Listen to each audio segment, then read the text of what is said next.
मैं डॉक्टर श्रीलाल कुशवाहा कुशीनगर का रहने वाला हूं। मैं 2 महीने से वॉम्प्रो के ऊपर काम कर रहा हूं कुशीनगर और पूरे यूपी में। जहां तक शुरू में हमने जाना इसके बारे में कि एक ऐसी तरीके की मेडिसिन है जो हमारे पिट्यूटरी ग्लैंड के ऊपर काम करती है और हमारे पिट्यूटरी ग्लैंड को रेगुलेट करती है। और पिट्यूटरी ग्लैंड जो है वो हमारी बॉडी का मास्टर ऑर्गन है और वही सारे इंडोक्राइन और एक्सोक्राइन ग्लैंड्स को नॉर्मल रखता है, उनके वर्किंग को नॉर्मल रखता है। जो भी उनका सेक्रेशन होता है उनको नॉर्मल लेवल में रखता है, जिसकी वजह से बहुत सारी ऐसी बीमारियां हैं जो स्वतः अपने आप खत्म हो जाती हैं, जिसमें हार्मोनल डिसबैलेंसिंग की प्रॉब्लम आजकल सबसे ज्यादा है। 30-32 साल 35 साल 40 साल की उम्र होते होते हर आदमी खान पान रहन सहन जो भी है हमारा है उसकी वजह से, एटमॉस्फेयर की वजह से आजकल डिसबैलेंसिंग के ऊपर उसका ज्यादा फोकस होता है और हार्मोनल डिसबैलेंसिंग की वजह से वो बहुत ज्यादा बीमारियों से ग्रसित हो जाता है। और वो ऐसी बीमारियां हैं जिनके लिए कोई वायरस, कोई बैक्टीरिया और कोई फंगस जिम्मेदार नहीं। जैसे आर्थराइटिस की प्रॉब्लम हो गई, शुगर की प्रॉब्लम हो गई, बीपी की प्रॉब्लम हो गई, हार्ट की प्रॉब्लम हो गई, माइग्रेन की प्रॉब्लम हो गई, डाइजेस्टिव सिस्टम को लेकर प्रॉब्लम हो गई, किडनी की प्रॉब्लम हो गई, या यूरिक एसिड ब्लड में बढ़ गया, स्किन डिजीज हो गया किसी टाइप का, ल्यूकोडर्मा की प्रॉब्लम हो गई, आंखों से संबंधित प्रॉब्लम बढ़ रही है। और लेडीज में खास करके मेनोपॉजल कंडीशन जब होता है उसके बाद से हार्मोनल डिसबैलेंसिंग की वजह से बहुत सारी बीमारियां होती हैं, जिसमें ऑस्टियोपोरोसिस जैसी बीमारी शामिल है, जिसमें हड्डियां गलने लगती हैं और सिंपल सा हल्का सा झटका लगने के बावजूद हड्डियां टूट जाती हैं। हमने बहुत सारे ऐसे पेशेंटों को रिसर्च किया और उन पेशेंटों को दिया। जैसे आर्थराइटिस के पेशेंटों को हमने दिया। आर्थराइटिस के पेशेंट जो भी दवा ले रहे हैं, मैंने कहा कि उन दवाओं को आप लेते रहिए और धीरे धीरे एक ऐसा पीरियड आएगा कि जब आपके ब्लड से यूरिक एसिड कम होना शुरू हो जाएगा और जो ही यूरिक एसिड नॉर्मल लेवल में आएगा आपका दर्द खत्म हो जाएगा। या कार्टिलेज जो है वो कार्टिलेज धीरे धीरे फिर आयलिक हो जाएगा, दर्द आपका कम होने लगेगा, इन्फ्लामेशन कम हो जाएगा। हमने आर्थराइटिस के पेशेंटों में दिया, गाउट के पेशेंटों में दिया, जिनको बहुत हद तक 10 से 15 दिन में वो जो भी दवा ले रहे थे 70% से ऊपर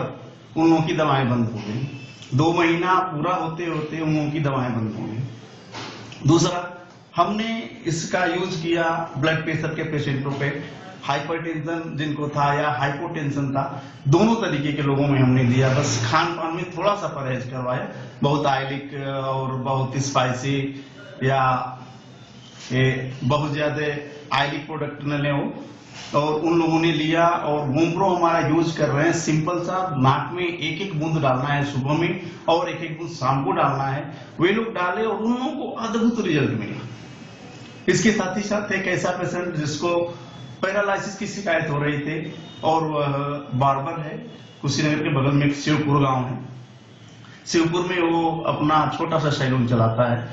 और उसका हाथ बहुत ज्यादा कांप रहा था और इतना दर्द होता था इस हाथ में कि जिसका कोई हद हिसाब नहीं था। रात में और इतना चिल्लाता था कि जिसका कोई हद हिसाब नहीं। हमने उससे कांटेक्ट किया, कहा भैया मेरी दवा आप एक बार यूज करो, हो सकता है तो आपको फायदा हो जाए। यहाँ तक कि उसका ऐसा कंडीशन था कि जब वो बाल बनाता था या मूछ बनाता था तो बाल उखड़ जाते थे, इतना ज्यादा उसका हाथ कांपता था कि जल्दी कोई उससे शेविंग कराना पसंद नहीं करता था, उसका कैरियर चौपट हो रहा था। हमने उसको दिया वॉम्प्रो और उसने यूज किया। 1 हफ्ते के अंदर ही वह अपना पूरा हाथ उठाने लगा, दर्द बहुत कम हो गया और आज के डेट में वह एक बहुत बड़ा टेस्टिमोनियल है हमारे एरिया का। इसके साथ ही साथ बहुत और पेशेंटों को हमने दिया, गैस कब्ज के पेशेंटों को दिया, पाइल्स के पेशेंटों को दिया। पाइल्स में अगर मस्से बहुत बड़े नहीं हो, मतलब हो गए हों, नॉर्मल मस्से हों और ब्लीडिंग बहुत ज्यादा ना हो रही हो, तो वह कॉन्स्टिपेशन धीरे धीरे खत्म होने लग रहा है। और थोड़े से सपोर्टिव मेडिसिन के साथ अगर हम वॉम्प्रो का यूज कर रहे हैं तो निश्चित रूप से वो पेशेंट पाइल्स से छुटकारा पा रहे हैं। इसके साथ ही साथ गैस कब्ज की प्रॉब्लम तो खत्म हो ही रही है, हाफ माइग्रेन हो या फुल माइग्रेन हो, उसमें भी बहुत बढ़िया हमारा प्रोडक्ट काम कर रहा है। बाकी किसी भी टाइप की मेंस संबंधी प्रॉब्लम लेडीज को हो रहे हैं, जैसे एमेनोरिया, पॉलीमेनोरिया, डिस्मेनोरिया, मेनोरजियाज में किसी टाइप की मेनोरजियाज उसमें वो फीमेल यूज कर रही हैं तो 15 से 20 दिन 25 दिन में उनका एस्ट्रोजन प्रोजेस्टेरॉन का लेवल मैनेज हो जा रहा है और वो मेंस संबंधित किसी भी टाइप के प्रॉब्लम से निजात पा ले रहे हैं। साथ ही साथ बहुत सारे ऐसे पेशेंट हैं जिनके ऊपर एजिंग इफेक्ट दिखने लगता है, तो वह एजिंग इफेक्ट को भी कम कर रहा है वोमप्रो। कहने का मतलब कि वोमप्रो एक ऐसा मेडिसिन है जो हमारे पूरे हार्मोनल सिस्टम को सही रख रहा है और जहां कभी भी हार्मोनल डिसबैलेंसिंग हो रही है 15 दिन 20 दिन 25 दिन 1 महीना 2 महीना के अंदर वो हार्मोनल डिसबैलेंसिंग नॉर्मल हो जा रहा है और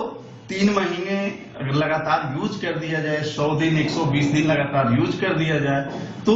हम हार्मोनल डिसबैलेंसिंग से छुटकारा पा सकते हैं, क्योंकि एक ऐसी बीमारी है कि जो पूर्ण रूप से ठीक नहीं होती है और अगर 2 साल 4 साल 5 साल में धीरे धीरे हार्मोन कोई रिड्यूस हो रहे हैं या कोई हार्मोन ज्यादा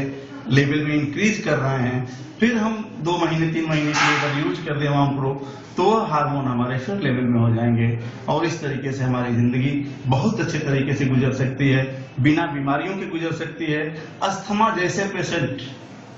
को भी 100% लाभ हो रहा है, बस हमें उस समय यह मैनेज करना होगा कि यह पेशेंट कहीं ट्यूबरकुलोसिस तो नहीं, क्योंकि अगर ट्यूबरकुलोसिस की बीमारी है, ट्यूबरकुलोसिस है उसको, तो उसमें एंटी ट्यूबरकुलोसिस की मेडिसिन अगर चलती है तो उस पेशेंट को बहुत ज्यादा फायदा होगा, ट्यूबरकुलोसिस भी खत्म हो जाएगा और अस्थमा भी उसका खत्म हो जाएगा। तो इसलिए अगर इन्फेक्शन में यूज करते हैं तो जिस टाइप का इन्फेक्शन है उस टाइप का एंटीबायोटिक्स